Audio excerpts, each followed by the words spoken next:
Hello nurses, good morning, how are you all? So in this video, we are going to talk about one of the NCLEX question, right? So friends, మన ఛానల్లో మనం ముందు అనుకున్నట్టుగా English Telugu కాంబినేషన్తో మనం NCLEX క్వశ్చన్స్ని అయితే review చేసుకోబోతున్నాం. అస్సలు మిస్ అవ్వకండి, రైట్? ఫస్ట్ అయితే మనం క్వశ్చన్ చూద్దాం. సో క్వశ్చన్ వచ్చి, the nurse is caring for a client scheduled for removal of pituitary gland. The nurse should be particularly alert for, right? So patient pituitary gland remove చేయడానికి patient కి ఒక date time అయితే fix చేయడం జరిగింది. అలాంటి patient కి so ఏ విషయంలో nurse చాలా అలర్ట్ గా ఉండాలి అంటే ఆ సర్జరీ చేసే ముందు పిట్యూటరీ గ్లాండ్ రిమూవ్ చేసే ముందు ఏ విషయంలో అలర్ట్ గా ఉండాలి అని, రైట్? సో దానికి మనకి ఇక్కడ 4 ఆప్షన్స్ ఉన్నాయి. ఫస్ట్ వచ్చేసి abdominal tenderness, A, B oliguria, C muscle tetany, D nasal congestion, right? So before going to explain about options మనం చూద్దాం, రైట్? Pituitary gland, see pituitary gland గురించి మీ అందరికి బాగా తెలుసు. ఇది చాలా small and pea sized shape లో ఉండేటటువంటి ఒక చిన్న ఆర్గాను. ఇది లెస్ దెన్ 1 గ్రామ్ ఉంటది, రైట్?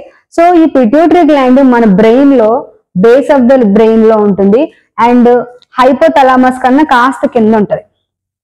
అండ్ ఇందులో మనకి యాంటీరియర్ పిట్యూటరీ ఉంటుంది, పోస్టీరియర్ పిట్యూటరీ కూడా ఉంటది.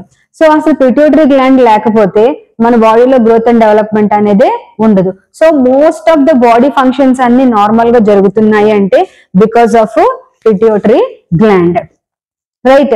సో ఇది ఒక ఎండోక్రైన్ గ్లాండ్. హార్మోన్స్ ని it makings the hormones and releases the hormones, right?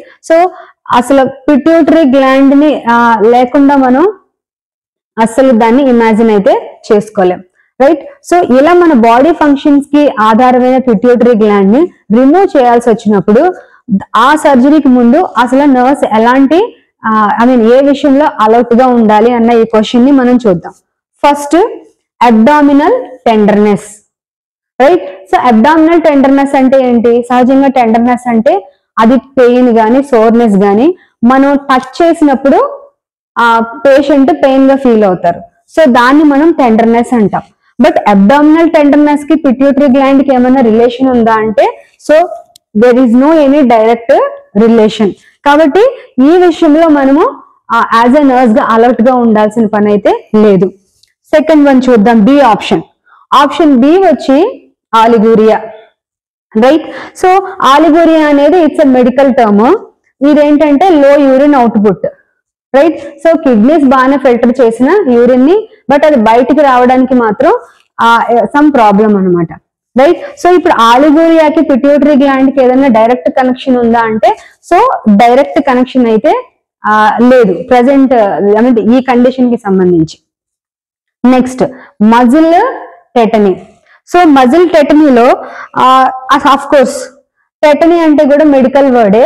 అంటే ఏంటంటే ఈ మజిల్ టెటనీ అంటే ఇట్స్ ఇన్వాలంటరీ మజిల్ మూవ్మెంట్స్ ఉంటాయి దీనిలో, మజిల్ టెటనీలో. ఒకవేళ మన బ్లడ్ లో కనుక కాల్షియం లెవెల్స్ తక్కువగా ఉన్నాయి అనుకోండి, సో ఈ స్పాజమ్స్ క్రాంప్స్ లాగా వచ్చే ఛాన్సెస్ అయితే ఉంటాయి. సో ఇప్పుడు పిట్యూటరీ గ్లాండ్ రిమూవ్ చేయడానికి మజిల్ టెటనీకి నర్స్ అలర్ట్ గా ఉండాల్సిన పని అయితే మనకేం అనిపించలేదు. దెన్ ఆప్షన్ డి, ఇక్కడ nozzle congestion, right? So pituitary gland కి నాజల్ కంజెషన్ కి ఏమైనా రిలేషన్ ఉందా అని చూద్దాం, రైట్? సో పిట్యూటరీ గ్లాండ్ ని రిమూవ్ చేయాలి అని అంటే గనక ఓకే ఆ ప్రొసీజర్ ఏమంటారంటే ట్రాన్స్ఫీనాయిడల్ ప్రొసీజర్ అని పిలుస్తారు.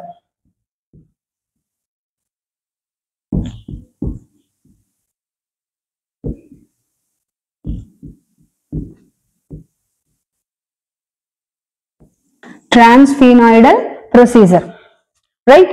So friends, pituitary gland remove చేయడానికి యూజ్ చేసే టెక్నిక్ ని ట్రాన్స్ఫీనాయిడల్ ప్రొసీజర్ ఆర్ టెక్నిక్ అని అంటారు. సో ఇదేంటంటే ఇది ఒక సర్జికల్ ప్రొసీజర్. ఈ సర్జికల్ ప్రొసీజర్ ఎలా చేయాలి? Through nose.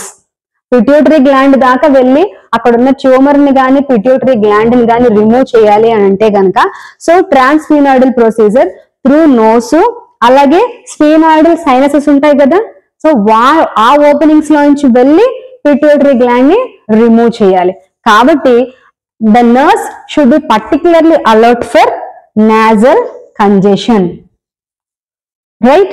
సో ఈ విషయంలో పిట్యూటరీ గ్లాండ్ రిమూవ్ చేయాలి అని అనుకున్నప్పుడు మాత్రం నర్స్ నాజల్ కంజెషన్ లాంటి ప్రాబ్లమ్స్ పేషెంట్ కి ఏమన్నా ఉన్నాయా అని చెప్పేసి బిఫోర్ సర్జరీయే ఫైండ్ అవుట్ చేసుకోవాల్సి ఉంటది, రైట్. సో ఇది అర్థమైంది కదా. నెక్స్ట్